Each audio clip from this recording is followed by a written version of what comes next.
eu? Onde estou? Quem nunca se fez essa pergunta? Ou, né, quem nunca ouviu falar sobre essa frase? Eu achei ela muito emblemática e ela se tornou a temática, o título do meu projeto em artes visuais. Eu sou artista visual, psicanalista e decidi unir essas duas linguagens. E eu creio que eu conseguirei me comunicar muito com você a partir do que eu faço em artes. Então eu vou começar a conversar um pouquinho sobre esse projeto. E com ele eu conto aqui sobre a minha vida. E eu tenho certeza que você e outras tantas pessoas vão se identificar. Então, com certeza, esse material, essa fala, esse meio de expressão aqui vai ajudar outras pessoas a identificarem pontos, né? Pontos de fraqueza, pontos de dificuldade e até de desequilíbrio em suas vidas. Então, vamos lá. Aos 40 anos, eu acho que nem é por conta daquele ditado, né, que a vida começa aos 40, mas isso ocorreu comigo justamente nessa fase. Aos 40 anos eu me dei conta de que eu vivia completamente alheia a mim. Alheia. O meu olhar era totalmente voltado para fora, para o outro, para os outros, para a busca de afeto, de aceitação, de reconhecimento, sempre voltada para o externo. E até os 40 anos, que foi quando eu saí do meu casamento, eu me sentia extremamente sem identidade, eu me sentia vazia, foi quando eu comecei, de fato, a perceber que havia algo de muito, muito errado. Então eu comecei a buscar por desenvolvimento humano.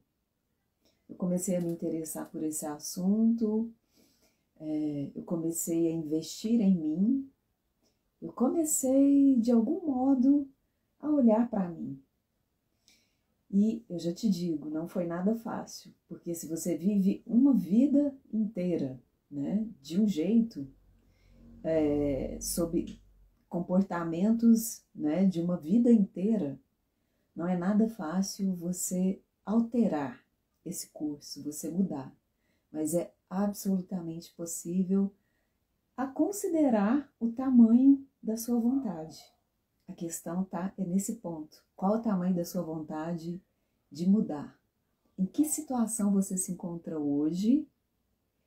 E a questão é, você tem desejo de mudança? Você quer sair desse lugar?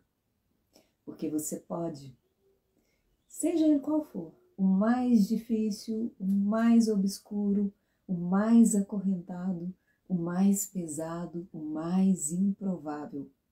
Você pode, e se quiser, vai sair desse lugar.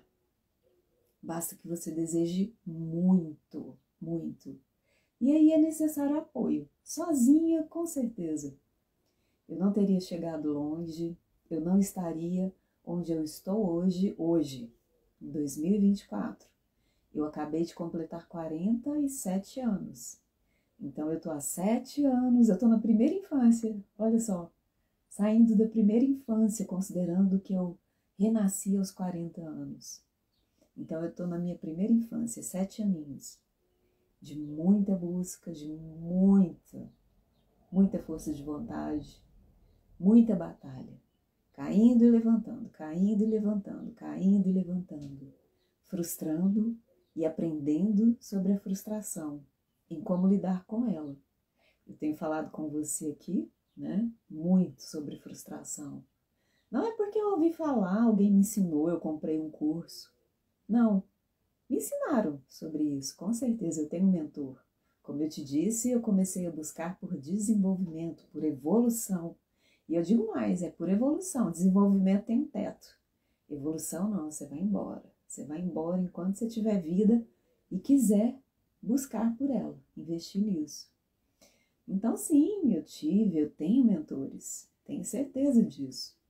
Eu aprendi com eles, mas foi dentro das experiências, as minhas experiências de vida, que eu pude perceber na prática, me falaram e eu comecei a observar, eu comecei a notar e eu vi o quanto a frustração é maléfica.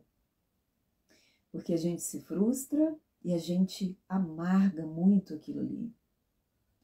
E esse ficar amargando, a gente se manter nessa posição, traz muito mal. A gente se vicia com sofrimento, a gente passa a valorizar, a gente acha que é normal se frustrar, se culpar, porque a frustração, ela traz culpa, depois ela traz autopunição, porque a gente aprendeu que se a gente faz algo errado, se a gente erra, a gente precisa ser punido. Esses são movimentos inconscientes, são coisas sutis. Então, a frustração, ela é extremamente poderosa sobre as nossas vidas. Não é só frustrei, caí, sofri e vamos embora, não. Não é. Há toda uma atmosfera, há toda uma verdade por trás desse movimento. Então, não sei se está gravando aqui, mas eu espero que tá dessa pausa. Então, eu estou te falando um pouco sobre isso, que é para você começar a pensar sobre os malefícios da frustração. Eu já até deixo a dica aqui, eu criei um audiobook para te ajudar a lidar com essas questões da frustração, a sair desse lugar que ela cava para a gente, que ela nos mantém ali, que atrasa as nossas vidas, que deixa as nossas vidas mais pesadas, mais obscuras, mais difíceis, que nos faz desistir, que nos faz com que a gente se desacredite, se ache inadequado, insuficiente, pequeno. Então, assim, há muitos malefícios por trás daquilo que a frustração provoca em nós. Mas, voltando lá, quem sou eu onde estou? Eu descobri que eu vivia muito alheia a mim, que eu era vazia. Eu percebi que eu vivia como uma folha seca ao vento. E eu decidi mudar. Comecei a investir em mim. E eu, como artista visual, logo pensei, eu vou produzir algo nesse sentido. E criei o projeto com esse título, Quem Sou Eu? Onde Estou? No qual eu falo plasticamente, através de fotografias, instalações fotográficas, são conjuntos de fotografia. Eu sou a minha própria modelo, eu fui fotografada para compor esse projeto em artes visuais. E lá eu falo de algo que de fato me atravessa, que sou eu, e que eu tenho certeza que muitas pessoas se identificarão, inclusive você.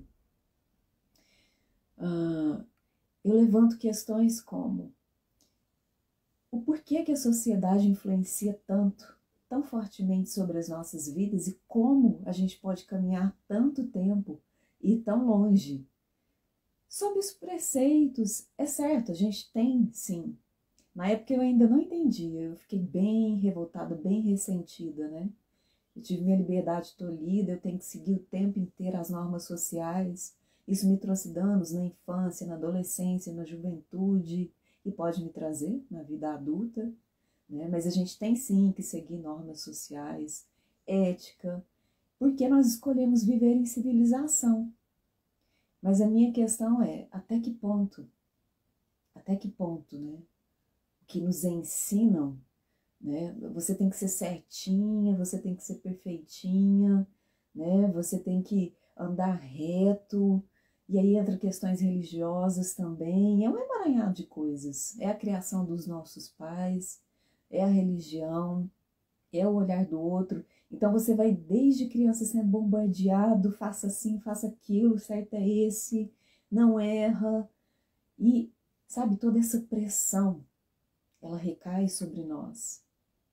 E facilmente, né, isso não acontece com todos, mas com certeza é com a maioria que não sabe processar bem isso, lidar bem com isso. E aí crescem pessoas com baixa autoestima, né, pessoas com um ego enfraquecido, pessoas, né, que como eu fui, olhavam muito para fora, não olhavam para si, não se reconheciam, não conheciam seus próprios desejos, assim era comigo. E eu desenvolvi esse projeto nessa intenção, né? Até que ponto o jeito que a gente é criado, a nossa cultura, o que nos ensina, o que nos fala, nos priva de termos contato com nós mesmos. E essa falta de contato com nós mesmos adoece, porque a gente reprime desejos, a gente reprime pulsões, como diz a psicanálise, pulsões muito fortes, que são aqueles desejos mais primitivos ali da infância. A gente cresce com uma agressividade. Já percebeu os bebês? Se você não ensinar, um bebê começa a brigar com outro ali, tem perigo de morte. Observa, você pai, você tio que sabe ver seus sobrinhos de perto, você mãe, principalmente as mães, né, que estão mais presentes ali. O quanto há agressividade numa criança. Aí precisa ser moldado? Precisa. Mas a questão é, qual a dosagem? É nisso que está a coisa. Então a gente cresce reprimido, sem ter contato com os próprios desejos, a gente reprime muito essa agressividade quando não era para ser. Ou às vezes a gente cresce num lar em que a gente bota demais para fora essa agressividade, aí já é outra desequilíbrio. Então tem desequilíbrio, né, aí nos dois polos. A questão é que a gente precisa encontrar esse ponto de equilíbrio. Não é que vai ser 50 e 50, não. Para mim pode ser 70 e 30, para você pode ser 60 e 40. Cada um tem um ponto de equilíbrio. Mas a questão é olhar para si. É aprender a olhar para os seus desejos, os seus impulsos. A gente massacra isso. Porque a sociedade, ela cobra muito. Você tem que ser muito certinho. Isso detona com a nossa autoestima. Isso faz a gente desviar o olhar de si para olhar para fora. Nossa, eu tenho que prestar atenção. Isso é inconsciente, tá? O que eu tô falando aqui são movimentos inconscientes. Você não percebe isso. Tanto é que você passa uma vida aí vivendo e de repente sempre aquele vazio, sempre frustrações, tô sempre irritada, tô estressada, tô no burnout. Por quê? Provavelmente é falta de contato consigo mesmo, com seus próprios desejos. Então esse projeto é para falar sobre isso. Olha, ele está prontinho, né, para ir para uma exposição física, só que eu estou começando a construção virtual dele. Também está em construção o site, no qual eu vou criar uma galeria virtual e você vai poder visitar, conhecer essa exposição, essas fotografias, mas desde já eu começo a falar sobre. E aí eu vou dar continuidade, depois eu vou colocar tópicos para conversar com você, para facilitar ainda mais, esclarecer mais os pontos, né, desse projeto, para que você me ouvindo, você possa se identificar ou não, né, e desejar crescer, sair deste lugar ou não. Aí fica nas suas mãos. Mas eu estou aqui enquanto artista visual para falar, enquanto psicanalista. E nesse meu trajeto de evolução, eu me tornei, né? Eu participei de um treinamento durante anos, excelente, excelente, que aí esse me fez fazer o caminho de volta, olhar para dentro de mim, a me reconhecer, sabe? A desviar o olhar do lado de fora para me reconhecer, para me notar. Eu me tornei paciente da psicanálise e agora, né, eu estou terminando a minha formação em psicanálise, começando a atender. E atuo como artista. É um modo de sublimação? Arte é sublimar? Certamente que sim, no conceito de Freud, né, da psicanálise. O que é sublimar? É você pegar algo que você reprimiu, que você não soube lidar, não teve maturidade, ou foi muito duro, muito doloroso, e eu vou usar uma palavra por falta de outra, transportar, ou transmutar para uma outra coisa. Então, se eu tive desejos reprimidos, coisas que eu não soube lidar, dores, hoje eu sublimo fazendo arte. Para você entender, aí vai ficar bem claro. Pessoas que perdem, por exemplo, pessoas que perdem um filho violentamente, foi assassinado brutalmente.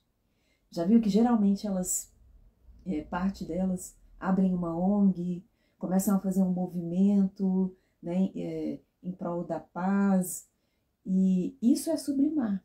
Essa pessoa pegou aquela dor, a perda de um filho que foi tão dura, foi tão difícil, e sublimou, abrindo os braços para ajudar outros, para apoiar outros. Então, sublimação tem a ver com isso. E quando eu faço a minha arte, certamente eu estou sublimando.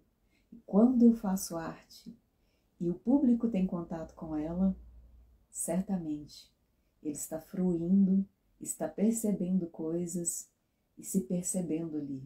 Eu estou falando com o público e esse público é tocado naquilo que tange a ele.